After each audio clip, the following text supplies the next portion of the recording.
Hello, everyone. Welcome back to Victory Drive. This week we got on Scottie Snort, Wheeze Sullivan again. Man, I love having Scottie on. He's an absolutely great guy. One of my favorite guests for sure. We always end up getting into some really good conversations and just having a good time.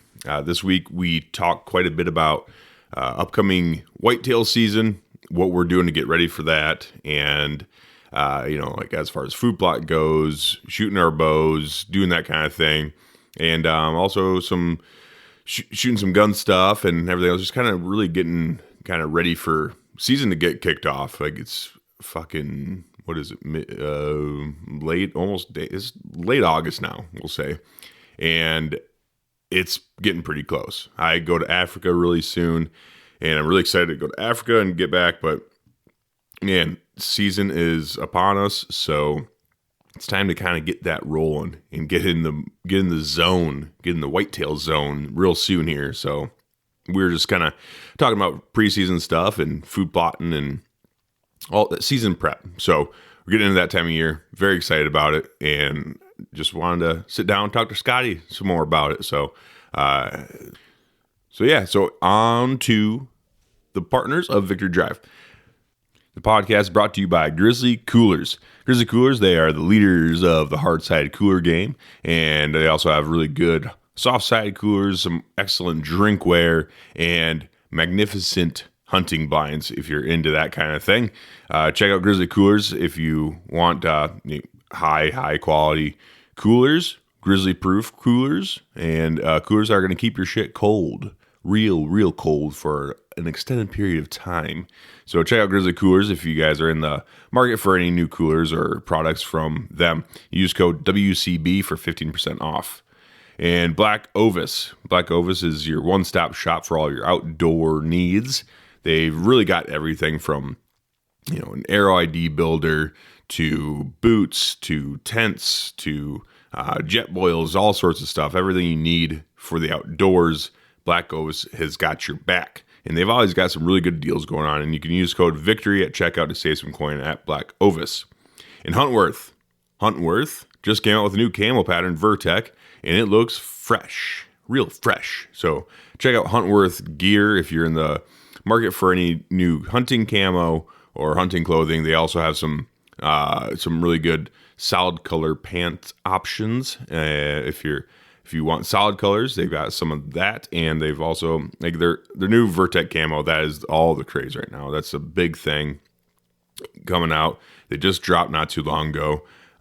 So check out Vertec if you're in the market. If you want some new camo, fresh, hot off the press camo. They are running a 30% off sale right now. I guess it's Black Friday in August is what they're kind of calling it. So 30% off all of their Disruption and Tarnin camo, not the Vertec, unfortunately. So Vertec is brand fucking new. Don't expect them to have 30% off sales on something that new yet. But Tarnin and Disruption, that shit's fucking on sale right now. So check out Huntworth gear. Get yourself some sweet new threads and use code WCB15 to save some coin there as well. And Mountain Ops. Mountain Ops is a wholesome family-owned company that makes excellent energy supplements and protein supplements and whatever else you need as far as health and energy goes. They fan favorite, I guess, is the Ignite. It's your caffeine powder drink to replace your energy drink addictions. And they've also got some really good pre-workouts, some good creatine options, and a lot of protein options in little bars and all that kind of shit. So check out Mountain Ops if you want to get some supplements and all that. Oh, and also the Ignite. Fun fact about that, it's full of nootropics. So you take a little swig of Ignite, get your brain juices flowing real well as well. So check out Mountain Ops. Use code VICTORY at checkout to save some coin there as well. So with that said, I hope you guys enjoy this episode with Scottie Snort, Wheeze Sullivan. And I do just want to kind of put out one more disclaimer out there. Patreon is up and running. So if you guys enjoy what you're hearing and want to further support the show, check out Patreon. I'm really going to start spending a lot of time there and just doing my best to support those that support me. And I do think I'm been thinking long and hard about it. I'm pretty sure I'm going to just take the single shot series and move that to a Patreon exclusive. It's a fun show that I do enjoy doing. But I will say it's getting very, very difficult for me to do the single shot series as well. I still work a full-time job, and I'm in the middle of a lot of shit in my personal life, trying to get ready for just a lot of life decisions being made. So it's been very, very, very busy between family stuff, the podcast, getting ready for hunting season, and just work's been absolutely fucking crazy lately too. So it's just been a lot. So I will not be doing the single shot series during Africa, because I just don't have, I'll be honest, I just don't have them ready, and I don't want to rush it. I want to put out good, high quality episodes for all of you guys listening. And I also want to support everyone that's supporting me in Patreon. And it just makes more sense to move single shot series over to Patreon, give them a little more bang for their buck, and maybe takes a little bit of stress off of my back, because I don't want to get burnt out by any means doing any of this stuff, and I'm not getting there, but I'm just very, very busy, and I don't want to feel like I'm kind of letting you guys down and all that good stuff. So if you're interested in the single shot series some more, check out Patreon. I'm just gonna move it over there and see what happens, unless there's a huge protest about the single shot series going away for the time being and all that stuff. And I'm still going to throw them out there on Fridays here and there and everything else. And I'm going to start doing some more shows for Patreon, some monthly shows and all that kind of stuff. So there's a lot. I'm going to get Patreon popping, and it's going to be a good time over there. So if you guys want to get in on some of that action, check out Patreon and look up Victory Drive there. And I think there's a $2 some odd tier and a $9 some odd tier. So I think it's like $2.24 for the cheaper one, and then $9.95 for the top tier. So you guys want to support the show, get on over to Patreon. It's pretty cheap over there. I made it pretty cheap for a reason. I just want to produce high quality content and be the most value I can be for those guys over there at Patreon for sure. And also like the show, like being a weekly show here. It's been fun doing the single shot series thing. I absolutely love it. And I'm not going to stop doing it. I'm going to take a little break for now while I'm in Africa, basically is what it boils down to. So I appreciate you guys listening. Thank you all for your support. And if you guys want to check out Patreon, go ahead and do that and all that good stuff. So without further ado, here's Scottie Sullivan.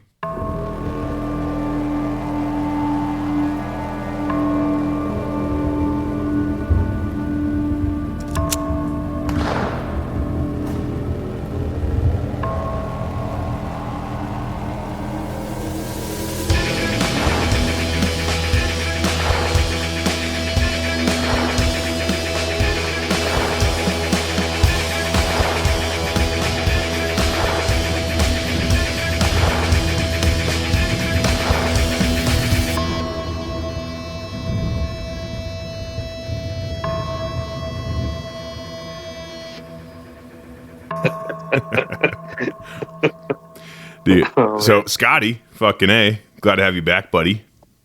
Yeah, dude. Fucking pumped. Yeah. Pumped to be back. Yeah. So you were out food plotting earlier today? How'd that go? Good. Me and I got one of my really good friends, Eric Newberg. He's first year new into hunting, and he's got a little bit of ground, and pretty much took my way of thinking and food plotting, and was like, we're going to do all this to your place. So it's hopefully it'll be good. I don't know if it will or not, but we definitely put some seed in the ground. So Nice. Yeah. Matt Moon and I were doing food plots and stuff now too. I guess we just started this year. We got some ground that they're like, yeah, go ahead and put some food out there. That's fine. So we're doing that. Yeah, See how that goes. Yeah, this is he's like on the backside of a housing addition. So he's got this like big hill that rolls off his house. Then he owns good, I don't know, probably 2 acres of timber right there. So we started probably May. We started clearing a bunch of stuff out, all the underbrush, and tilled it up, and we planted some clover in the spring, and it didn't really take off, but we took some big time buck brunch and some more clover. Hopefully, try to get it established. We tried planting the clover. It was kind of all mowed in one section, and then the rest we just went and cleared out and started adding a bunch of shit to it. So we got last stand, buck brunch, and more clover added into it. Nice. I just don't know if we're overseeding or hopefully one takes over the other. I don't know. Yeah. Right. So if you're, dude, I'm not a farmer. I did not go to agronomy school or nothing like that. So if you overseed, does that kill off stuff, or is it just like you're wasting some seed? I think it's wasting seed. Okay, that's what I was kind of thinking too. Like it's not really going to choke everything out, and then it's just like, oh, we don't have room to grow, so nothing's going to grow. Yeah, it'd be cool if they, like on the big tine bag, if they, for a hand, if they put like the number you had to be on like a spread level for like all your spreaders. Oh yeah, like hand spreaders, like put it to 2, and then start seeding. Because if I have it on 1, it doesn't look like it's spitting anything out. So I'm like, we're gonna feed this bitch fucking goals right now. Yeah, right. I'm pretty sure we just cranked ours all the way up because we had one of those push ones. Where it just spit out the front. Yeah, I'm pretty sure we just cranked it out because this is doing the same thing. We're like, well, it doesn't look like it's doing anything. And Matt was using it for grass seed earlier, like before. And I think grass seed's a lot finer. So, I don't know. We we cranked her up and sent it, and we put about, we doubled it probably, I guess. So we did a half an acre, and we did about 3/4 of an acre worth of seed. Oh, nice. So, yeah. Yeah, I think we're like right at an acre with his little plot, but he's kind of, I don't know, it's kind of a small area. And I was like, well, I've killed 2 really nice deer off of, a crick line and a little patch of timber. And I'm like, he's surrounded by a farmer across the road owns like 1,200 acres, doesn't let anybody hunt it. Oh, really? So I'm like, yeah. So I'm like, well, if you got the food, which it's hard to compete against soybeans and corn, but yeah, it is. But I'm like, you never know. So could be a late season hot spot. Could be, I don't know. Could get lucky. Never know. Do they till every year, or are they no-till farmers around it? They're till. They go and till and all that. So, after they till everything up and it's just barren wasteland, might turn out pretty good. And yeah, I'm hoping it is. Yeah, and honestly, when those beans first turn brown, deer don't really like to hit them that much. It seems like, I don't know. No, they don't. They hit it hard in the summer when they're green and shit, and then kind of let it sit for a while they're brown until late season. Mm-hmm. Yeah, it's when they really, like, when beans start turning yellow, I've noticed, like, deer won't go into them much, and, well, they'll still be out there, but it's not like they're really grazing on it. Yeah. And then, it's like when it just gets cold, it's like they're kind of like, fuck, I got to. Mm-hmm. Dude, one of my best sits was, I was down and I didn't see a whole lot of big bucks, so I just saw a lot of deer, but I was hunting, I went down this spot that pretty much all the beans started turning pretty hard. But there's this low spot right up next to this inside corner that was all really green still. And there was just deer loaded in that those green beans still. And the rest of the field was all brown. And they were just like piling in that little corner with a green. I'm like, fuck yeah, dude. I sat there. I shot at a doe and missed. That was my first year hunting with a recurve. So it was like, hell yeah. I had really good opportunities. I had like 4 opportunities that day. I missed them all. It's retarded, but it was awesome. Dude, it's so much fun when you first starting with like traditional stuff, because it's like you're really not pissed off about it.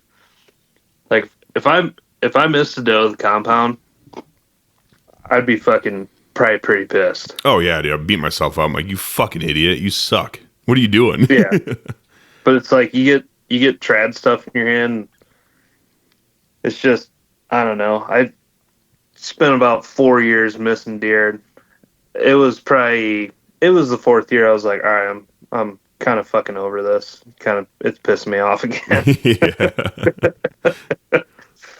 But hey, it worked last year, so yeah, it did. Worked really, real well. The thing, what I'm kind of seeing when I go out with my trad, because I'm kind of an every other year trad guy, so I'll kill a buck with a compound, and then I'll go out with my trad bow the year after that, because I'll feel like super confident. I'm like, yeah, dude, I'm fucking goddamn killer out here. I'm fucking the shit. And then I'll go out there with my compound or my longbow or my recurve or something and not do it. Just screw everything up. But like last year, I hunted with my longbow, the longbow that I bought from you, actually, which I fucking love that longbow so much, by the way. Dude, it's the old Liberty Chief. Yeah, it's 66-inch longbow. It's sick, dude. It's so nice. Yeah. But I went out last year with it, and man, it was fun. But I had probably my best season I've ever had bow hunting, as far as getting close to bucks, just not trad close. Yeah.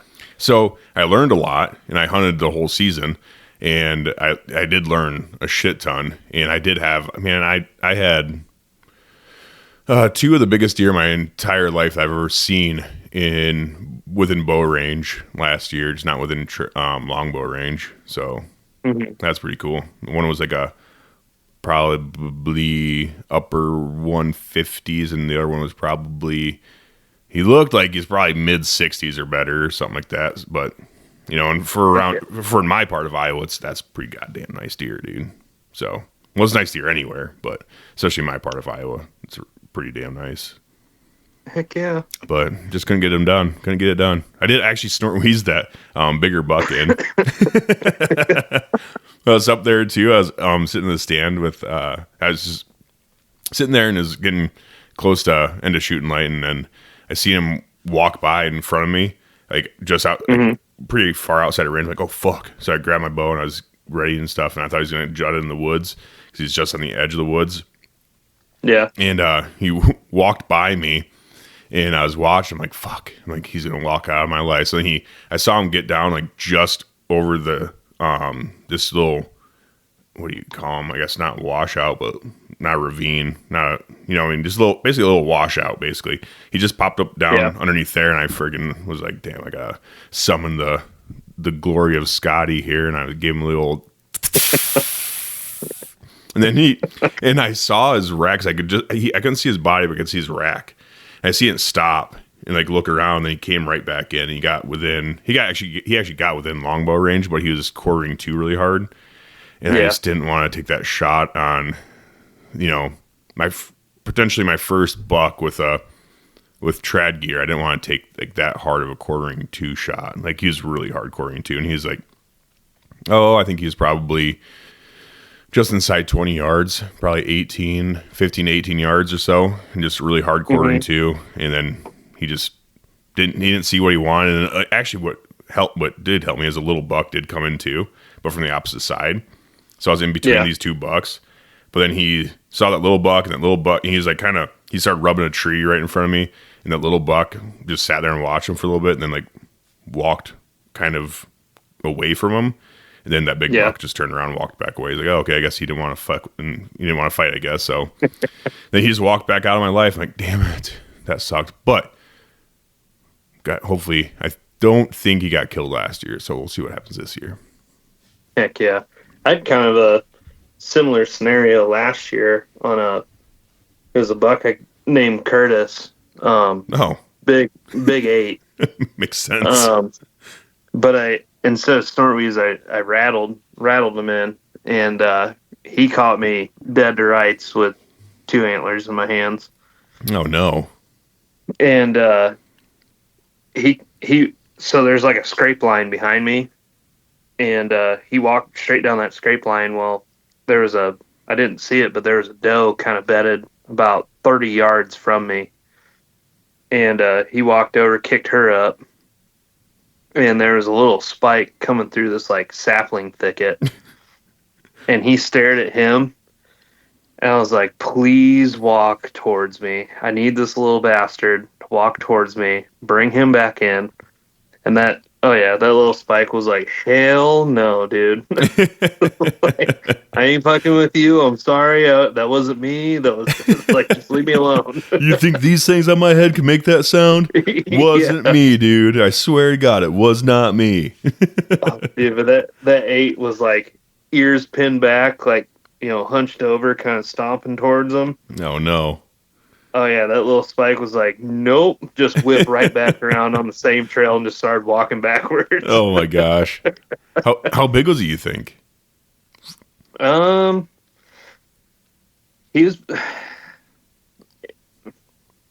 140s or so. Okay. Yeah, into the nice 140s. Yeah. I mean, he's just nice. He was just like your stereotypical 8-point. Like, he's just pretty.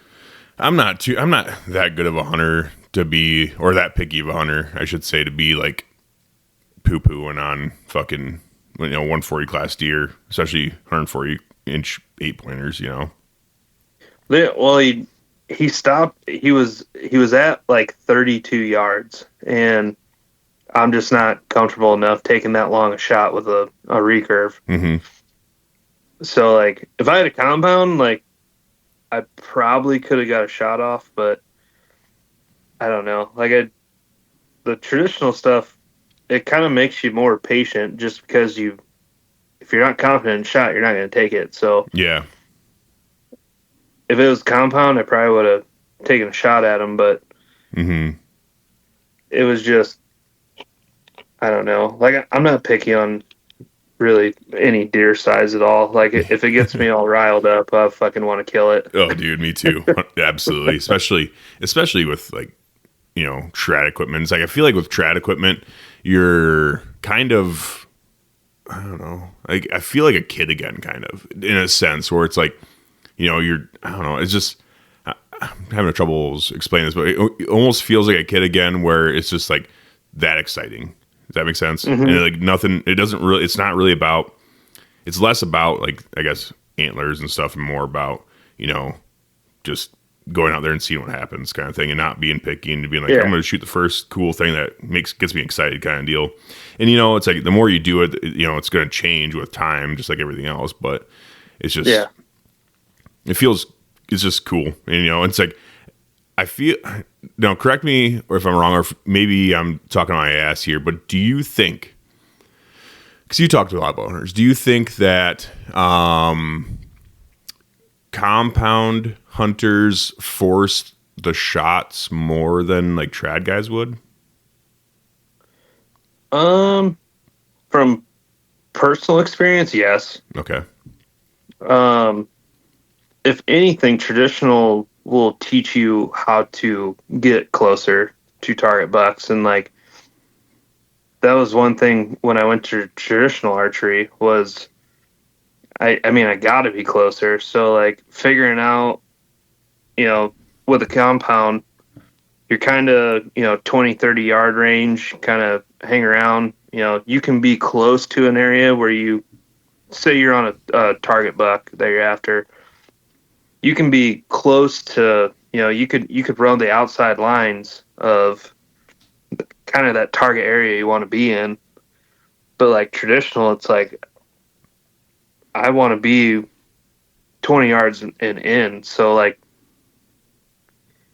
it just makes you think a little bit more conscious about a shot. And I've definitely rushed shots with a compound before. But traditionals kind of made me kind of take a step back and really think about some of the shots I take. Mm-hmm. Yeah, I guess one thing I've noticed when just the few times I've taken out my traditional stuff is that it, because I haven't been bow hunting my entire life, like a lot of like you and some of the guys over at WCB and stuff. I haven't been bow hunting my entire life, so I don't have like 15, 20 years of experience, like worth of seasons under my belt, like a lot of you guys do. But taking out my trad stuff, it helped me realize like, oh, I've got a lot more time than I thought I did. Going from being, I guess, predominantly a gun hunter to being a bow hunter and stuff. When I got a compound, it's like, I don't know. You see them coming in, and then you feel like, okay, well, I have to take the first good shot I have. And a lot of times, if you just wait, then they do present you a better shot as long as you don't screw it up, basically. And that's one thing I noticed with just my traditional stuff is like you can't take, I guess, a 30. For me, at least, I'm not going to take a 30-yard shot with like my longbow. It's like I want to be 20 and in for sure.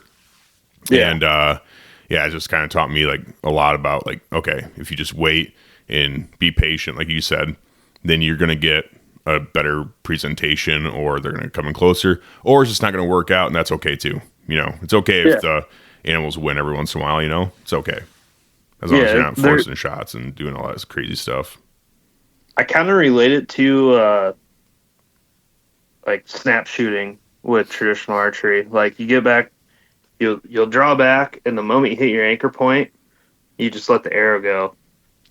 And like when you go to beat that, you draw back, you hold into your anchor point, you kind of focus where you want to hit, and then you let the arrow go. Well, it's kind of no different. Like that's, you're kind of, you get that rush shot with a compound, but like if you're rushing that shot with a trad bow,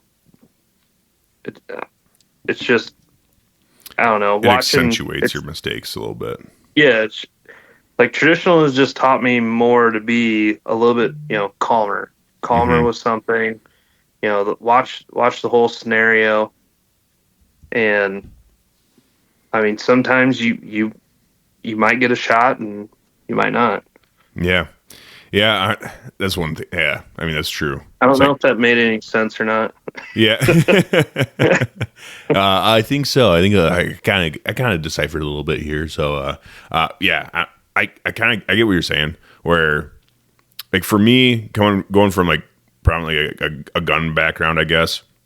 When I started shooting a compound, I'm like, okay, well, this is pretty similar to shooting a gun. It's like you got a rear sight and a front sight. You're just holding it back, and with a lot of modern compounds and stuff, it's like you have 80-90% let off, and it's like it's really not that hard. It's not hard to like really pull back the bow to get it to that let off point. It's like, and I can hold it back for quite a long time. It's like obviously it's not like a gun where it's like it's all loaded and ready to rock, just pull the safety off and aim and squeeze. But it's the same concept of shooting a gun accurately. It's just kind of the same concept with a compound, in my opinion, where it's like, you have rear sight, front sight, you're just drawn back. You're in the same thing with, okay, so gun to bow, when I'm shooting a gun, say I'm shooting like long range and shit, right? I want to do everything the same. I want to get like build my position, get on the gun, get my cheek, my cheek to the stock and in the same spot every time, have the same sight picture every single time I look down either the scope or the iron sights or whatever, sights you're using, red dot, whatever. You want the same sight picture every time. You're trying to be consistent every time you get in there and get on the gun and take a shot. You're trying to be as consistent across the board as you possibly can. And it's the same, that same philosophy follows through with archery, where you got to be consistent. It's like you have a little bit more to think about, but at the same time, it didn't take me that long to get pretty accurate with my compound, because I guess I had those fundamentals already down. I just had to transfer them to using a compound. But then going to traditional equipment, it's completely different. Like that's a totally different game of like being consistent across the board, anchoring in the exact same spot every single time, because you don't have a sight, you don't have a rear sight, front sight to lean back on. You have your form, and that is literally it. Like you have your form and you're launching it. And that's a lot I learned too, like just shooting going traditional, like everything's like short. You draw your bow short, you're gonna hit low, you're gonna go low, and it's, you know, having the mental toughness to get all the way back to your draw point. I don't know why it's so hard to get all the way back to your draw point, but it's like you're not even in your own head for some reason. Yeah, it's true. When I first started shooting my recurve that I set up, I built like this. I can't even remember. I think it's an Optimus riser, JC Optimus riser. I think it's Optimus or Optima or whatever. I can't remember exactly what it was, but I bought it, and then I got some some limbs off of Three Rivers Archery. I can't remember. They're carbon limbs off of Three Rivers, and I set up that bow. I built it all up and everything else, and I started shooting. And you seen it. I shot at the first shoot I went to. Yeah, I started to shoot that thing pretty well, but were they Yucca limbs or something like that? I think so. Yeah, they were nice limbs. They were expensive. They were like $400 or $500. So it's like I was kind of broke at the time. I'm like, I really want to build this bow up and use this thing. So, but when I got the thing built up and started shooting it, I put a little springy rest on it and everything. And dude, fuck me, that was so hard. Like I would hit the target. Like if I hit the target, I was like, hell yeah, good night, dude. At like 15 yards. It took me so long. I had to start. I mean, I started at 5 yards, and I was like, hitting the target, no problem. And it's literally like about the length of my arrow away. And I'm like, oh, okay. And I just like slowly stepped back and back and back. But when I got to about that 10, 15 yard range, that's when I really started opening up. I'm like, how is this possible? I'm so fucking close. Like, how am I this bad? But I would start. I don't know if I was releasing high or if I think I was overdrawing a lot back in those days. My draw was inconsistent where I'd because I was pulling back to my anchor. I was anchoring just to my cheek and stuff, right?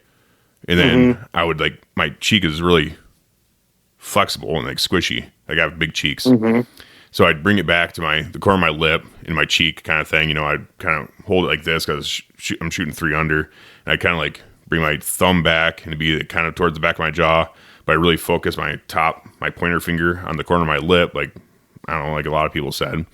And I just realized I'm like, as I'm pulling it back, I'd like pull it back and I'd feel my lip kind of pulling back with it. And I'm like, oh, maybe I shouldn't do that. And then I was like short stroke it. And like, it was so hard for me to find that until I did some more research and talked to you some more and stuff and realized like, oh yeah, use a more solid anchor point, like use your tooth or your cheekbone or something like that. And then I started using my cheekbone more. But like even your tough. Teeth too. Like when I draw back, I come into my cheek, but like with my tab and on like I pinch my lip to like kind of like my canine. Oh yeah. Like I know my teeth don't fucking move, so it's like my mouth be closed, but the moment I hit my canine, that's my anchor point. And that gives you a solid surface to go off of. Like I used to go off the corner of my mouth, but I've slow-mode my shot process too. And I've noticed like pulling the corner of my mouth back through my shot, and it's like, well, I was getting a lot of left shots, going back towards the guts.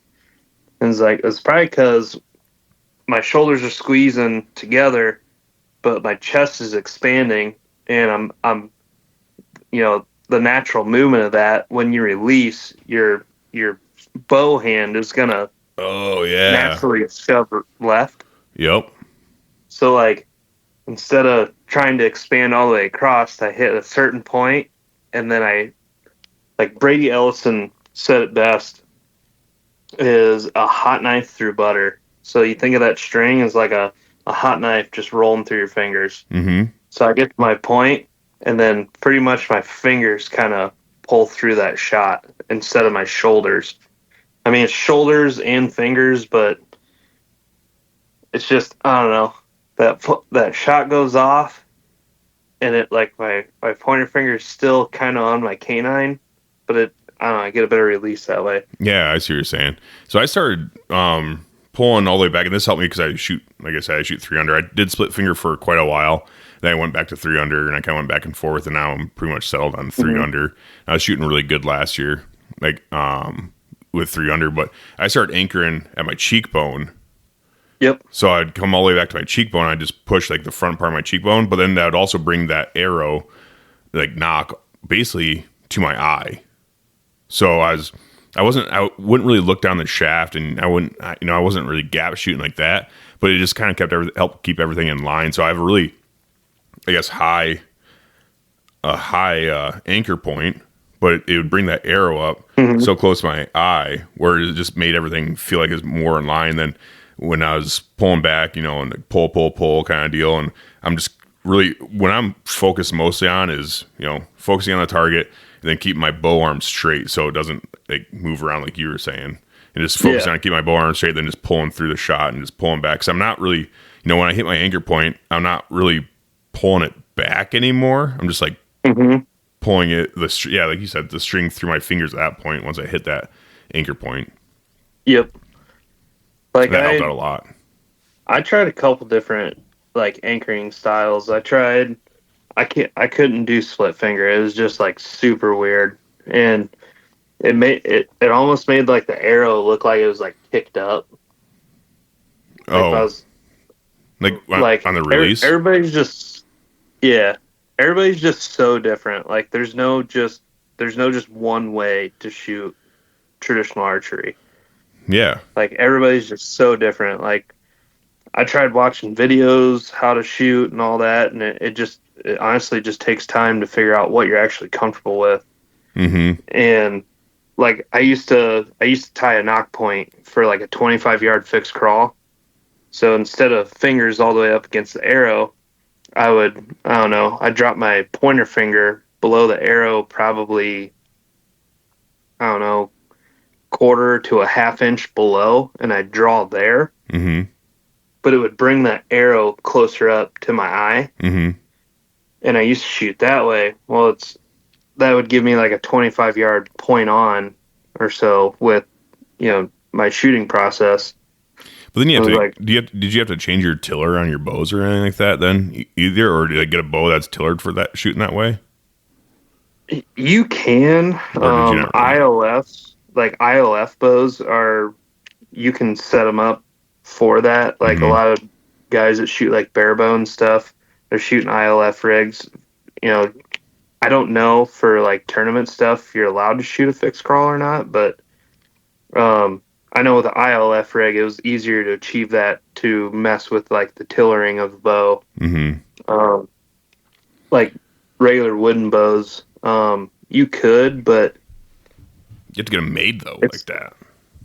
Well, don't you? Yes and no. You just run a higher knock point. Like you'd run the knock point higher on the string.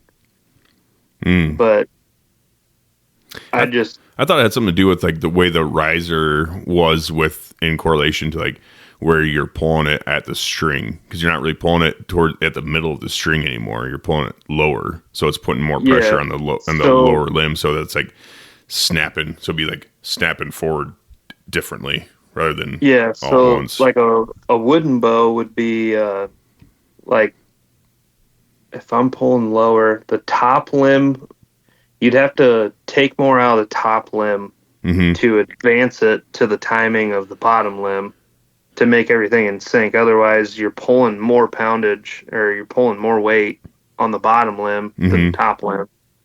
And yeah, there's bowyers that'll build you bows for that stuff, but instead of trying to do that, you just shoot 3 fingers right underneath the knock, and you figure out an aiming or just shooting solution for shooting that way.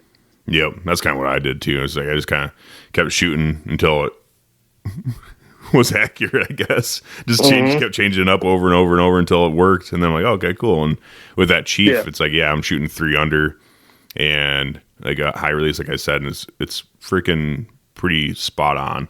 Like I was shooting out to 40 yards or so, pretty darn well for last year when I was shooting it a lot. So But yeah, you're right with traditional shooting. It's totally different than compound, because with compounds you have a very linear process that's very similar for everybody. There's really not a whole lot of deviation from the process of like everyone's brain works differently, and that's what's cool about traditional equipment, because like you just kind of have to get in there and do it your way, and whatever way works best for you and that bow is the way you're going to shoot it. But with compounds, it's kind of like you can mess with the mental game a little bit, where it's like, different little seances you say in your head or whatever else. But it's a very linear pathway where it's like, okay, you have your sight, you got your bubble, you got your rear sight, your front sight, and your bubble. And as long as you keep that fucker level and, same sight picture, and you don't misjudge yardage, basically, it's like you're going to be within the wheelhouse. Yeah. Are you pissing right now? Yeah. Oh my God. Jeez. You're going to make me do a lot of fucking editing now on the audio version, but I'll just put this out. Can you hear it? A little bit. Kind of sounds like rain. It's raining out. Yeah. It was raining here pretty good today. Did it? Yeah. I think we got probably about an inch or so. Heck yeah. It started sprinkling when we put that seed down. You're like, sweet. Bring it on, brother. Bro. Fuck. I'm trying to pee on the side of the bowl and everything, dude. You're doing a pretty good job. I can barely hear it, so. Good deal. Keep this in there. It's fine. Oh my God. Just might as well take a shit while you're at it, dude. Fuck. No, I hear that. Dude, the other day, so I went to Decorah. That episode just came out. I went to Decorah and recorded an episode with Nick Kitlicka, I'm sorry, fucked his name up. Nick Kitlicka from Loophole. Yeah. And man, I went out there and he's like, hey, you want to go eat some dinner? I'm like, sure, man, that sounds good. I'm pretty hungry. So we went to Toppling Goliath, and I shared a pizza with Aaron Martin. He's an engineer for Ruger. And he also just started working with modern day sniper guys. Yeah. So shared a pizza with him, and we decided to get jalapeno popper pizza. Yeah. And I fucking ate half of a large jalapeno popper pizza. It's super good, but it's fucking spicy. And then I went home, went to bed, fucking whatever. And then Ashley worked overnights that night, and she woke me up that morning at like 7 a.m. She's like, Jake, I'm hungry. I'm like, what do you mean? And she's like, I'm hungry. I'm half asleep. I'm like, fuck. She's like, I want to go to the diner, because my parents have a diner in Osage. And she's like, I want to go to the diner. I'm like, okay. So I get up, I get ready, and we run to the diner. I'm sitting in there, and I order my food from my dad and stuff. He comes out, and we're talking a little bit. Order the food, waiting for the food to get done. I'm like, oh, fuck. My guts start rolling, dude. I'm like, God dang it, I can't do this. So I fucking told Ash, I gotta go. And I didn't want to shit in the diner because there's a bunch of people in there. And I knew it was gonna be spicy. So I'm like, I gotta go. So I left, and I ran down to Quick Star, and I fucking shitted at Quick Star. And I came back, and like, just if anyone asked, just tell them I had to go get cash, because my parents, they prefer to get paid in cash. So I fucking was like, just tell them I need to go get cash. So I ran to Quick Star, shitted in there. Came back, I'm like, all right, cool. And then right when I got there, the food was there. It's like, sweet. So we're sitting there eating. I eat I got 2 pancakes. I'm eating my pancakes. Ate all those. I just started into my breakfast burrito. Take 2 bites out of that. I'm like, oh, fuck, dude. And I just got the cold sweats. I'm like, no, not again. I take like one more bite, and I'm like, fuck, I can't do this. I gotta go again. So I'm like, just pick me up at Quick Start. So then I shitted at Quick Start again, and it was rough, dude. And while I was sitting there shitting, some guy came and he knocked on the door. I'm like, God damn, like, yeah. And then he stopped, and I'm like, pfft, just blowing the toilet up, just shitting all over in there. Just spicy hot lava fucking just flowing out of my ass is terrible. And then I hear something out just outside the door, so I like kind of look down underneath the stall door, because it's like a saloon type door, so you can see underneath it. So I fucking look underneath it, And I see toes. I'm like, God, what the fuck? This guy's just sitting right outside the door listening to me just shit all over the place. Like, it doesn't smell good. It smells hot. I'm like, this is a war zone in here, brother. You got to get out of here. And then he starts jiggling the handle. I'm like, yeah, occupied. He's like, and I hear him, he's like, oh, and he leaves. And I hear the outside door open and close. I'm like, okay, fuck, he's gone now. I finish up and I walk out and he's standing outside that door. It was so awkward. I'm like, oh, I walked out and he's like, sorry, dude. I'm like, no, I'm sorry, man. I just kept walking. It's the most awkward exchange I ever had in a public restroom. And then I went outside and Ashley picked me up and I went home. But that was just like, I was like, damn it, dude. That was rough. It's such a hot pizza. Fuck the general public, dude. Dude, you know what? I beat him fair and square. I get to take my time and shit in that bathroom. All right? I called it.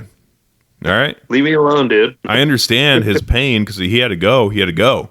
You know, and I was in that situation too. I had to go. I just got there a little bit earlier and it sucks to suck, dude. Sorry. But I had a shit. It is what it is. Fuck, man. But I also understand his impatience if he had to poop really bad too. I don't know what he ate. Maybe he ate some real spicy Mexican food the night before, and he's like in the same boat. He's like, I'm about to blow lava out my fucking ass, and this guy's in here shooting lava out of his ass. This is rough. This is crazy. I don't know if I was him, I probably would have just went to Casey's. I would have just left and be like, I'm done. I'm not doing this anymore. I'm going to Casey's. But yeah, that was rough stuff, dude. And I told my parents that story the next day when we went over there, and my dad's like, why don't you just go in the freaking in the diner? I'm like, because there's a bunch of people in there. You don't want me spraying lava in your diner bathroom, dude. It's crazy. You don't want everybody dying in here. Yeah, damn, dude. No, I'm not doing that. I'm not about that. That's some fucking lawsuits on you.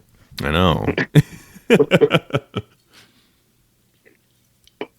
Oh, yeah. But anyways, that was a fun little side tangent about shitting, I guess. What the fuck were we talking about before?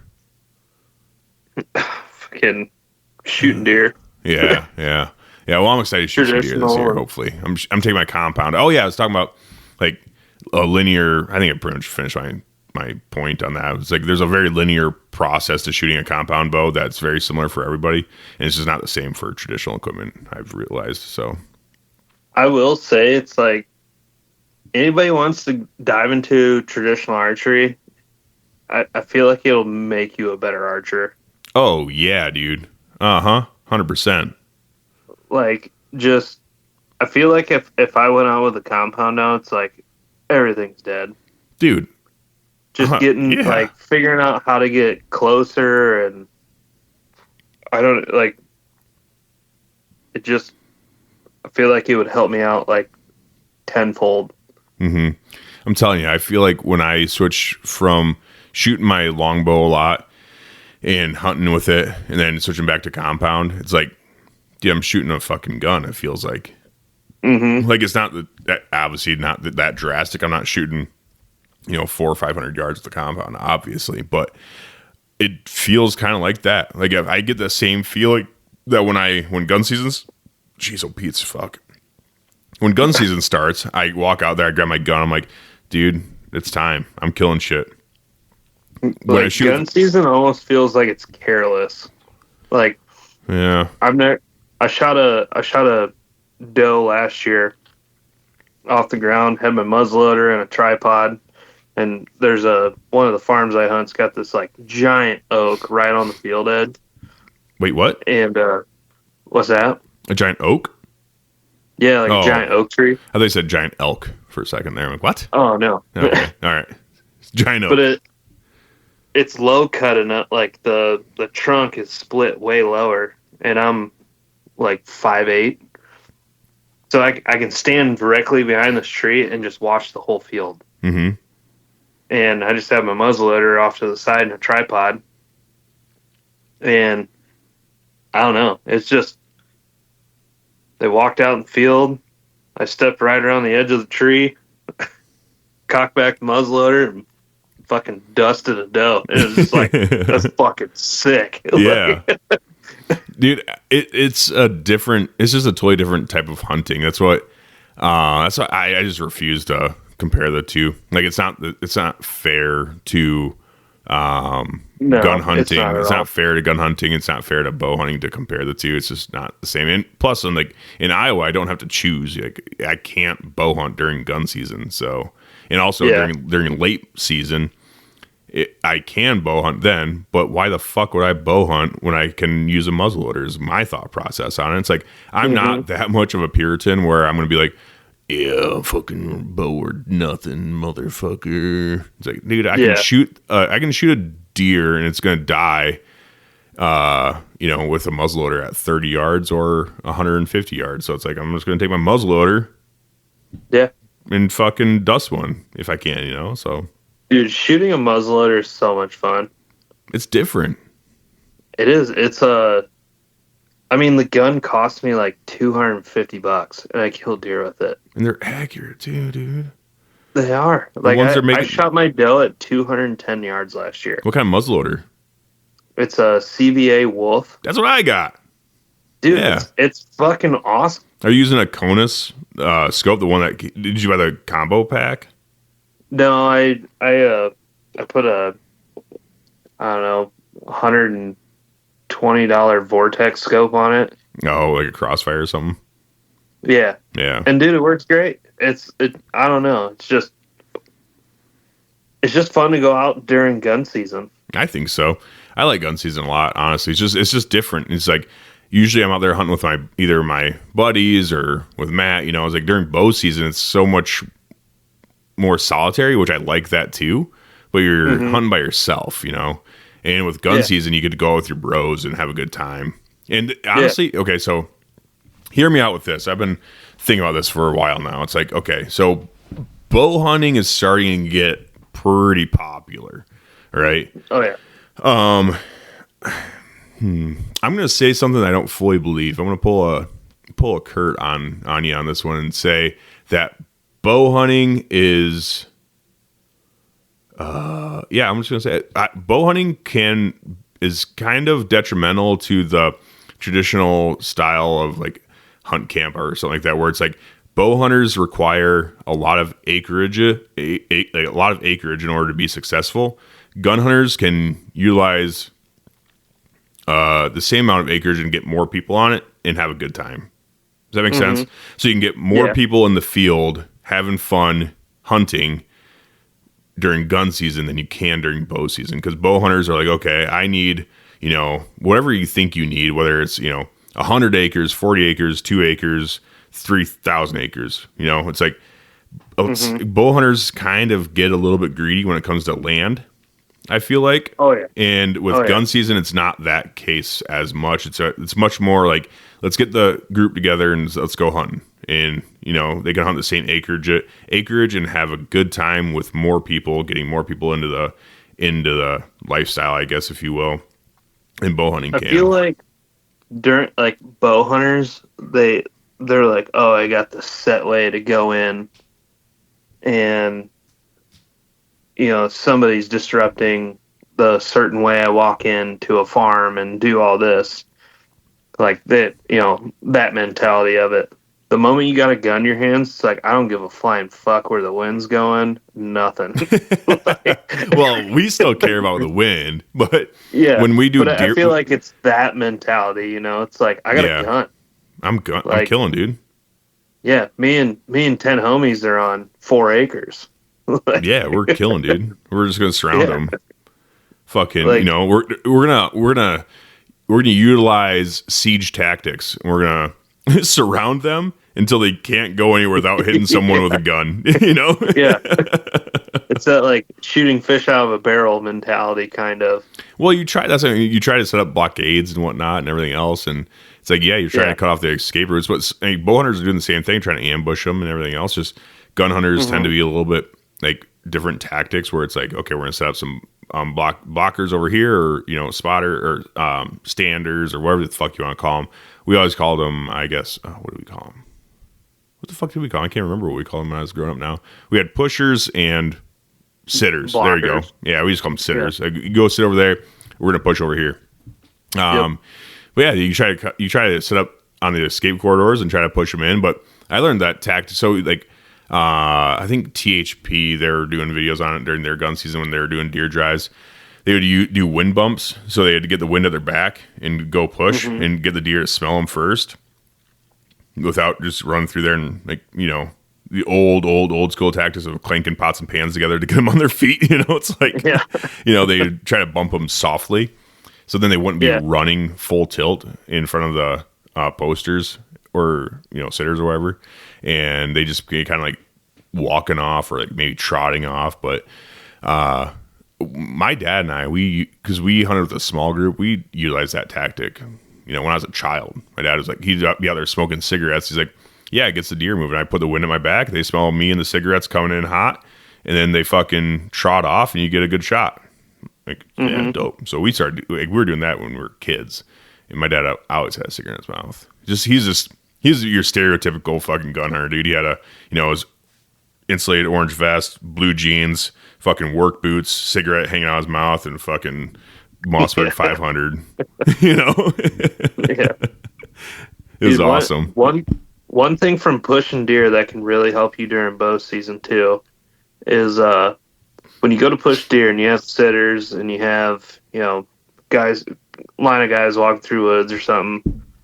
You ever notice I've noticed year after year, and maybe not year after year, but where deer exit woods and enter woods, pay attention to that, because that'll really help you the following season during archery season.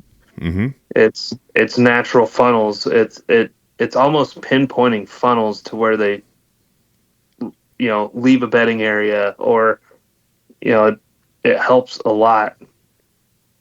It's not just going out and shooting whatever you see and stuff. If you pay attention to it, it's like go set up in some of them points where they exit timber or they enter timber, and it could probably really help you the following season. Yeah, no, absolutely. I really do think that you can learn a lot during gun season. I every gun season I learn a shit ton, because I hunt a lot of public land too.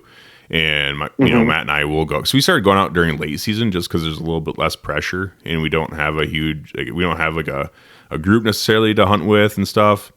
And we thought about going out during gun season before and just kind of sitting in a spot and letting everyone else in the county do the pushing for us and just sit and wait. But he's a FedEx driver, and he's very busy during that time of year. Yeah. So he has a lot more time during late season. So we've been going during late season quite a bit, and we'll do deer drives with muzzleloaders, dude.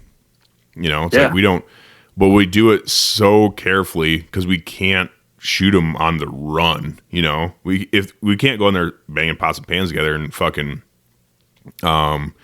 shoot deer on the run, because we only have one shot. So we'll go through and we'll do a deer drive, but it'll be a very calculated deer drive with one guy. Basically, he'll have the wind in his face when we're doing it this way, because the pusher will get a shot generally, and that's what will get some of the other deer moving. So he'll be kind of, still hunting through the woods, and the other guy's posted up on escape routes. But with only two people going through the woods, you really have to pick your escape routes carefully. So you do learn a lot that way, I think, and you really see where the deer are the most comfortable. So, yeah. What? Fucking Judd. Oh. Judd's fucking me.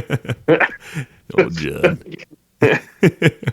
But yeah, no, I think you definitely can learn a lot during gun season. And if, I totally understand in Illinois if guys bow hunt during gun season and stuff, because that's what they love to do, and you can in Illinois. But if you, in a place like Iowa where you can't, you have to get a gun tag, or you can bow hunt during late season, like I said earlier. But I almost feel like you're missing out on something. We have a long, generous bow season in Iowa. So I just use bow season for archery and then gun season for guns. I don't really care to use my bow during gun season. I'm going to use what I feel like is the most effective tool at my disposal during the season, and I kind of feel like it's just fun to do something different than sitting in a fucking tree stand freezing your dick off. That is fun, but it's also a lot of fun getting down and getting in the business. Yeah, It's I grew up gun hunting, so like when I was 12, it was like 12 or 13 when I first started hunting, and it was gun season. Like I didn't have a bow or nothing. I got a bow when I was 14, but first couple hunts, always look forward to gun season, and that's when I went out. Mm-hmm. And I have not like I've bow hunted through gun season before.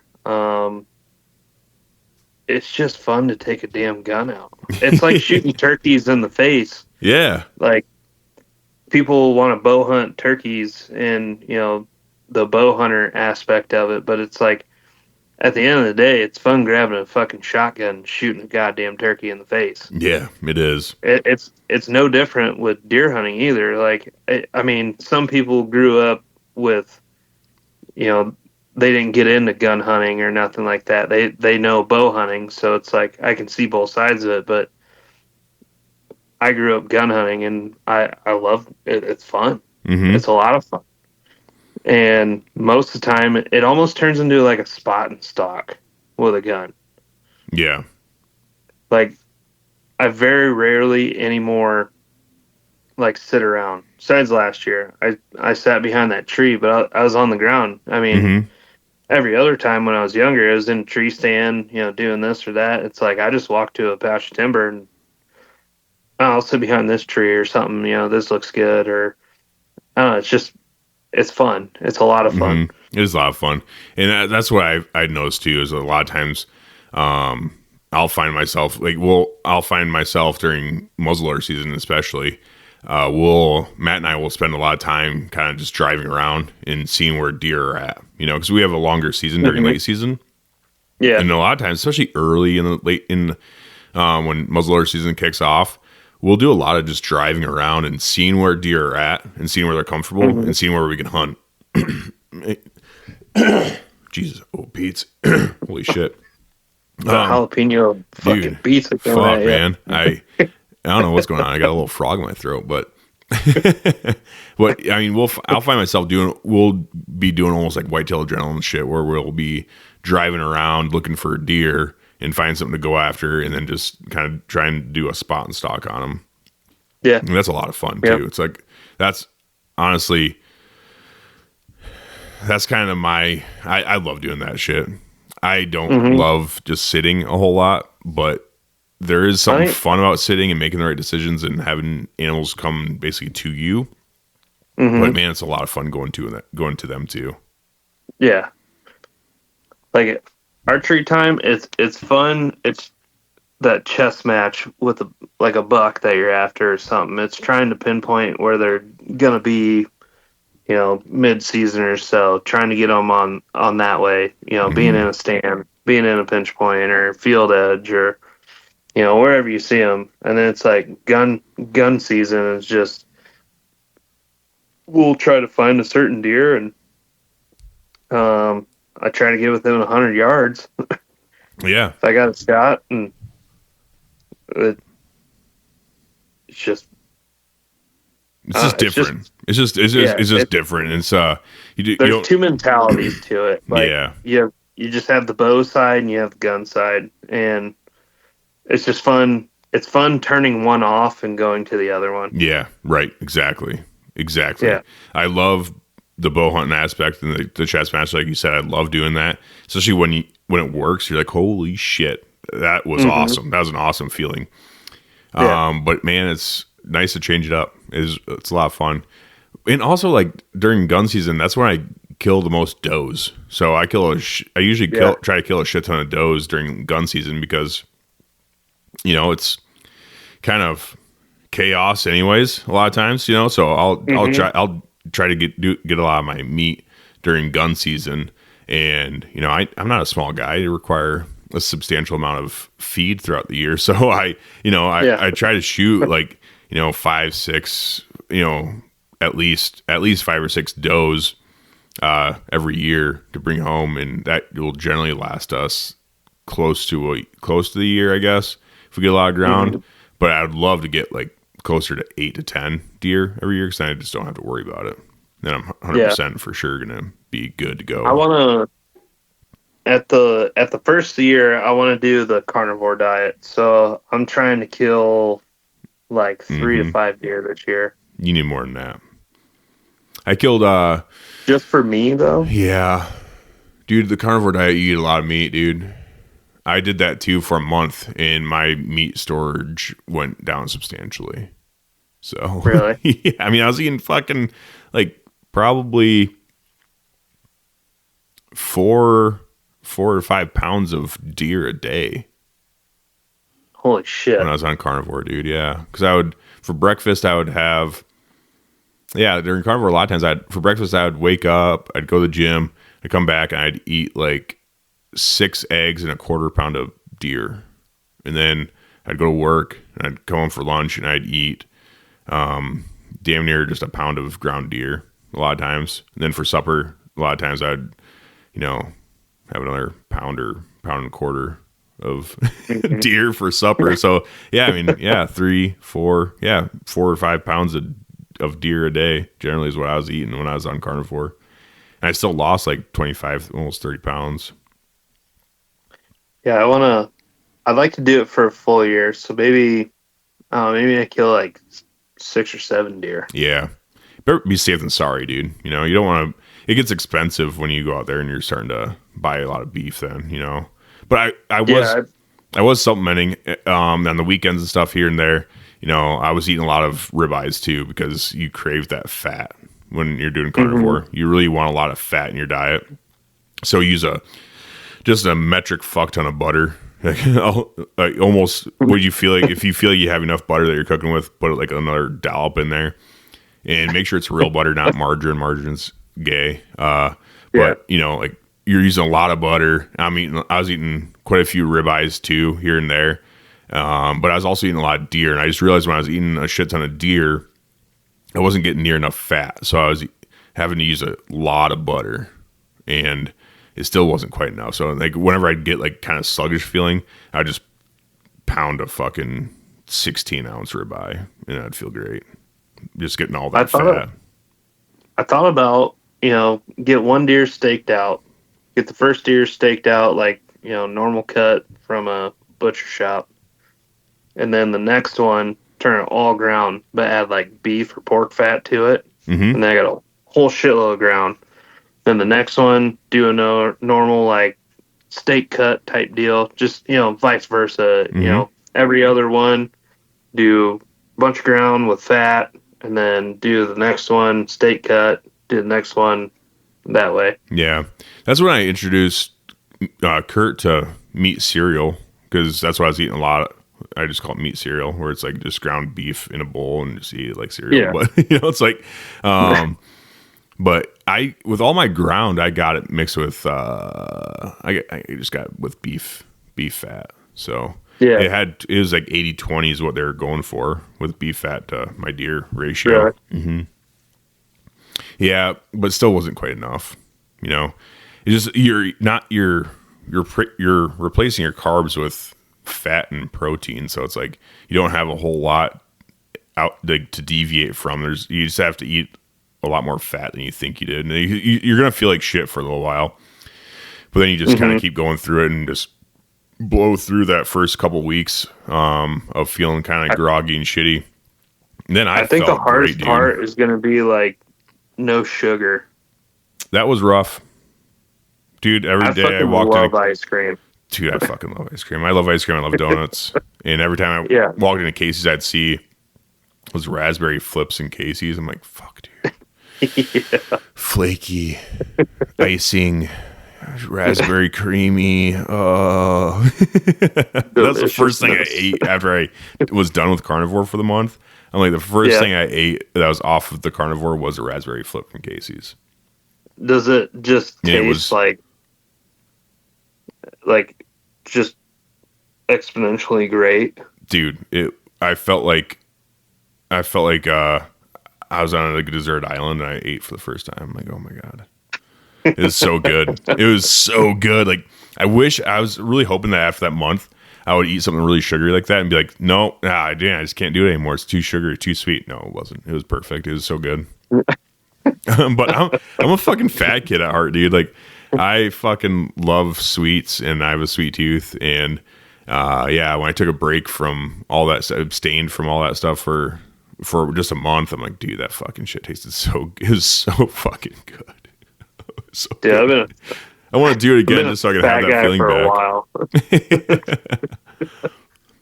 You're a stocky son of a bitch, Scotty.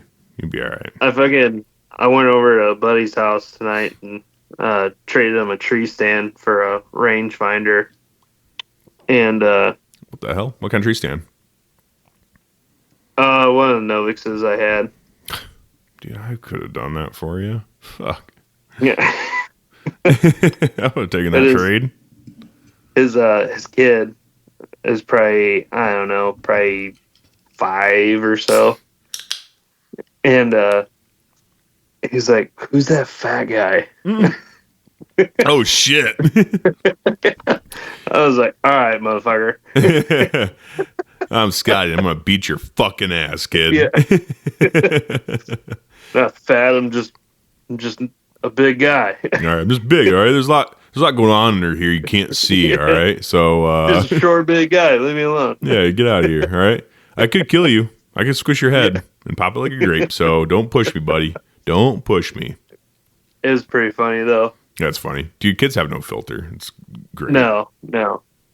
It's so funny. Yeah. It's kind of depressing, but I get it. It's funny though too at the same time. It's like, oh, you hit me right in the feels, kid. Yeah. All right. So that's why you want to do carnivore for a whole year. You're like, all right, kid, I'll show you. No. I'll see you in a year, you son of a gun. No, I've been thinking about it for a while. Like I've been kind of like off and on with it so far, and then my bad thing is like trying to pack lunches. Yeah. And I just don't. So, like, I go to Quick Start, and it's like, they got these nice fucking bacon broccoli little bites. Got some of them breadsticks with mozzarella cheese in the middle of them with some marinara. Yeah, I know, right? That stuff's so good. I know. Especially if you're wasted, dude. If you're drunk as shit, and you get some of them cheesy breadsticks and just dip in the marinara, you're just like, yeah, baby. Yeah. Are you going to drink it all during that year? Because we just didn't drink beer. We drank whiskey still, though, when we did it. I know it's cheating, but we're like, fuck it. So we did drink we just drank straight liquor. I'll probably lay way off of it, but I'm probably not going to quit. Yeah. I feel like I'm to the age now where it's like there's just so much shit to do during the day. It's like, I mean, I've had a couple beers tonight. But, I mean, doing food plots, had a couple beers and hang out a little bit. But I don't know. I feel like I haven't been even drinking that much. That's good. Recently, so. The hardest thing for me was the family gatherings. We'd have, like, family gatherings and shit, and it's like everyone's bringing all this fucking delicious food and stuff. My mom is she bakes. Like, the diner, she makes really good pies and shit, and it just never failed when I was during that month whenever I'd go over there. She's like, I made this new pie that's really delicious. I'm like, God dang it, Mom, I can't. Or here's some cheesecake that I'm testing out. And everyone's like, oh my gosh, this is the best fucking cheesecake I ever had in my life. And I'm sitting there, I'm like, I can't eat no fucking cheesesteak, but I can eat a steak. Yeah. So I'm sitting there eating my ribeye and being like, oh, dang, I want some fucking cheesecake so fucking bad. Yeah.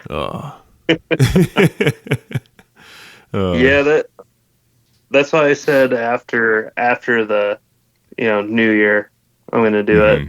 Yeah, do it. Yeah, after Christmas and New Year's, after the holidays, because then you'll eat so much and you'll feel like such crap and you'll feel so low and you're just like, yeah, I can do this now.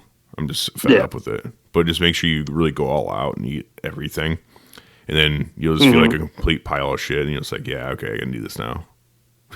I just don't know what to do on St. Patty's Day because I fucking love corned beef, cabbage, potatoes, and carrots and all that. So it's like, yeah, I guess just eat the corned beef. Eat the corned beef, I guess. God damn, that cabbage is so fucking good. It is good. It is real good, dude. Oh, that's funny. But yeah, I don't know. It ain't good like it though. It's really not that bad. It's just the constant, I guess, temptations. But it's good to abstain from temptation like that. I think it's good for your mental health too, to make sure that you know that you're still in charge, not your stomach or whatever vice you have, you know. your mind trying to override everything in your body. Yeah. It's like you're telling your body, like, dude, I'm still in charge here. You listen to me, motherfucker. All right. I don't listen to you. You listen to me. So it's nice. It's nice that like my next door neighbors got a whole shitload of chickens. So there's a plethora of eggs there. Oh, there you go. And I started messing around with hard boiled eggs, and saw this like Korean barbecue recipe for hard boiled eggs. And you pretty much just put them in soy sauce, like chives and some garlic, and add shit like that to it. You let them sit in a soy sauce mixture for 10 minutes. Well, the egg white absorbs that soy sauce, so you don't gotta like add salt to it or nothing. Oh, nice. And dude, they're fucking awesome. So I've been like doing that, and then just regular OG hard-boiled egg with some salt and pepper on it. Yeah, those are good. That's always solid. So that was the other thing too. We limited our condiments, but we didn't limit like really our spices and stuff really though either. So we did try to limit our condiments, but I guess during that whole thing too, I did fucking go pretty ham on some deviled eggs, because I'm like, well, the only thing in here is mayonnaise, and mayonnaise is basically just whipped. And I think Ashley actually made her own mayonnaise, just whipped fucking egg whites and shit, you know. So it's like, I don't know. I felt pretty good eating the deviled eggs, and I think I ate 48 hard-boiled eggs or deviled eggs in one sitting. She set them out. And I thought she wanted me, like, she set them out for me. I'm like, okay, this is what I'm eating. And I ate all of them. And she came back. She's like, you ate all of the deviled eggs? I'm like, yeah. She's like, what? Why? I'm like, I was hungry. And they were sitting in front of me, so I ate all of them. I think it's like 40-something deviled eggs, dude. So that was, like 20-something eggs? Because they're halved, you know? So, yeah. That was good, though. Smell like a fucking dumpster fire the next day. Yeah. The shitting, that part did suck because I got kind of blocked up a little bit. I didn't get the diarrhea that some people got, but I got kind of blocked up. Like I was shitting like every 3 days, dude. It was wild. But I didn't really feel like I had to poop either. I'm just like, every 3 days, I'm like, I should probably sit down and try to poop. Yeah. And I'd fucking just like, bloop, bloop, bloop, bloop, bloop. Like, yeah, well, that's it, huh? I think my body's just using all of the meat. It's just using it all. It wasn't wasting anything. So I just didn't shit that much. Yeah, I've heard like a bunch of benefits from it, and there's also, you know, they hear fucking bad shit about it, but it's like, yeah, whatever. Fucking, it sounds good. Give it a go. Give it a go. It's not going to kill you. No. So, let's just give it a go and see what happens. Why would it? It's fucking meat. Yeah. The only thing I will say, like, if someone's talking about like a certain diet deal or like whatever fad diet is out there and they're really into it, the only one I'll dig to sway anyone from would be like vegan. It's like, dude, that's just so dumb. Yeah. Like you're gonna. Yeah, I'm not trying to go plant based. Yeah, dude. Plant based is like, what the hell, dude? Like, what's up? Yeah. Like, I feel like something's like, I don't know. It's just a little bit, man, I'm ignorant as fuck, but it's like, I feel like it's kind of just like a little bit like less manly. I'm just going to say it, you know, kind of gay. So vegans, I've never met a vegan or seen they are out there. There's some vegan UFC fighters out there, you know, but I see them. I'm just like, you're just kind of like, I don't know. Something's missing. Something's missing in you. And I feel like you'd be better if you weren't plant-based is all. So, yeah. I don't know. I'm ignorant as fuck, though. I know the Diaz brothers were kind of like vegans or like vegetarian or like pescatarians or whatever. What animal in the wild that you know of that just eats strictly plant-based, that's just like a bad motherfucker. Gorillas is all I can think of.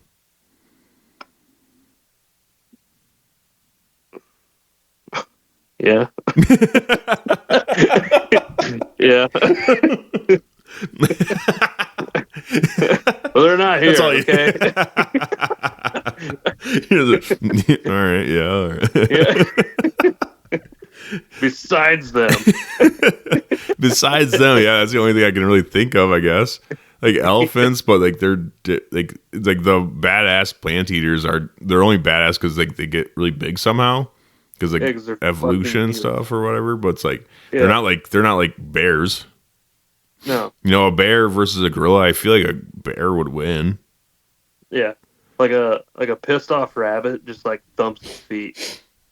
Yeah, right. Like, wow. Oh, you're so ferocious. Yeah. Oh, wow, I'm real scared. Yeah, I didn't even think about a gorilla. Yeah, that's the only thing. They're plant based. I don't know. You can't even use chimpanzees anymore because they are, I guess, plants and fruit based, but it's only out of necessity. But when they can get meat, they eat meat. They hunt monkeys, dude. You ever seen Chimp Nation or whatever the fucking documentary is on Netflix? No. Oh, it's wild, dude. Chimps they'll hunt other monkeys and eat them. Like that's their preferred food source. But it's a lot easier to get like plants and fruits and stuff, so they eat a lot of that. But the second they find like a little monkey, one of those little like smaller monkey things floating around, they'll hunt them and they'll catch them and they'll fucking eat them. It's insane. It's so wild, dude. It's such a wild thing to see. I feel like gorillas would do that. We just don't know it. Maybe I haven't seen a documentary. I don't know if they're completely vegans or if they eat some meat stuff or what, but like orangutans and shit, they eat fucking like fish and stuff. I know. Gorillas like fuck people up, so it's like. Oh, dude. Yeah, dude. I don't know. You been to the zoo and seen a gorilla? No. Dude, go to the zoo and like look at a gorilla. Fucking insane, dude. They're just so jacked. They got these huge bellies on them, but they're just so jacked, dude. They're so fucking strong looking. I'm like, dude, I kind of want to like. It's just evolution, I think. Like. Oh yeah, absolutely, dude. Yeah, and it's wild. It's the wild. Only the strong survive, dude. Yeah. And who's fucking up a gorilla? Yeah. No one. No one is. Right? Like who is a gorilla's predator? Nothing. Humans. That's it. Yeah. And then they fuck up humans. Yeah. The only reason why we do is because we have tools like guns and stuff. And the girls just haven't figured out how to make guns yet. The second they do, we're fucked. But, it's like, I've seen Planet of the Apes. It's wild. Yeah. I was just going to say that. It's like, Planet of the Apes, they're fucking pretty smart. Mm-hmm. Yeah, we didn't stand a chance once they figured out how to shoot guns. Game over, basically. Basically game over. They will win. They're stronger. Riding horses and shit. Yeah, dude, are you kidding me right now? Caesar riding a horse? Oh my god! What the hell? That's insane. So weird. They did a good job. Man, it freaked me out when I watched that show. Watched it with my daughter. Freaked us both out. Like, dude, I don't imagine that shit happens. It's crazy. Oh fuck. But yeah, all right. Well, I think we went on a little tangent there, but I don't want to take up the rest of your nights. Like 9 o'clock, and I gotta get my daughter to bed. So, well, Scotty, I hope your food plot takes off and you have a successful season this year. Is there anything you really wanted to close out with here? No, not really, man. I hope everybody has a really good season this year. I got a good feeling about it. We had some good flooding this spring. Haven't had any really good flooding in the past couple of years, and usually when we got some flooding, deer season usually turns up pretty good. So, really, yeah, nice. Well, I feel good about that. Yeah, hoping. I don't know. Got a recurve. I got my Osage one that I'm really hoping to kill something with this year, since I haven't killed nothing with it yet. Mm-hmm. And pretty bow. It is a little piece of beautiness right there. Yeah. True artwork that you can kill stuff with. So it's great. Yeah. And it's Osage. Yeah, I love it. Yeah. Oh, cool, man. Well, I appreciate you hopping on, dude. I really do. So hopefully you have a good dude, season. no problem. And we'll have to catch up again sometime. Yeah, dude. We'll have to.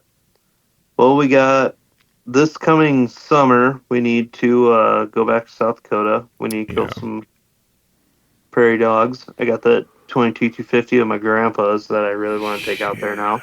Yeah, I think I'm going to reach out to some of the Patreon members and stuff and see if they want to go on like a prairie dog hunt and stuff too. Do like a Victory Drive camp in South Dakota or something. Like that would be cool. We'll have to see if they're fucking weird or not. If you're weird as fuck, then you're not going. So far, so good. So far, everyone that's in there is pretty damn cool. So, yeah, Good. yeah, no weirdos, I guess, but no, We ain't doing that. everyone's super. Everyone in there is super cool. I pretty much know Okay. everyone in there, so yeah, Good deal. That helps out. But, Hell yeah. all right, dude. Well, I'll catch you later. Thanks a lot. All right, brother. Thanks for listening, everybody. We'll catch you on the flip side. Peace out.